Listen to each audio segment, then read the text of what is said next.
I never saw it coming. One moment I was living in the throes of an intoxicating affair, and the next, I was standing in the middle of a nightmare that felt too twisted to be real.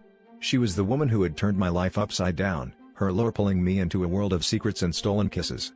We'd met at a mutual friend's party, and the chemistry was electric, an undeniable force that swept us both away. It wasn't long before she was pregnant, and the declaration that the baby was mine ignited a thrill and terror that danced in my veins. But the elation was short-lived. A routine DNA test unveiled a truth so devastating that it shattered the very foundation of my existence. The results arrived in a plain envelope, unassuming and yet the harbinger of chaos. I remember tearing it open, expecting confirmation of my impending fatherhood, only to be blindsided by words that would haunt me forever. The baby wasn't mine, but the revelation didn't stop there. As I read on, an icy dread settled into my bones. She was my sister, separated from me by a twisted family history that had been buried and forgotten. The woman I'd been hopelessly infatuated with, the one I'd pictured a future with, shared my blood. It felt like the universe had played the cruelest trick on me, and I was left grappling with the fallout. The confrontation was explosive. Accusations flew like daggers, and the room crackled with tension as we faced each other, our faces mirrors of shock and disbelief.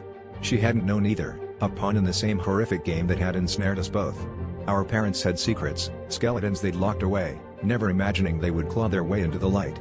As the truth unraveled, it brought a horrifying clarity, a realization that every tender moment we'd shared had been built on lies neither of us could have foreseen. I felt like a character in a twisted soap opera, my life spiraling into a plot too bizarre to fathom. Now, I'm left to pick up the pieces of a life I barely recognize, torn between the love that felt so real and the darkness of the truth that binds us. The betrayal runs deep, not just from her but from the family that had hidden so much. I'm haunted by questions that have no easy answers and a future that feels uncertain and daunting. As I stand at this crossroad, the internal turmoil is relentless, a cacophony of emotions that refuses to be silenced. It's a journey I must navigate alone, seeking redemption and peace in the wreckage of what was and what might never be.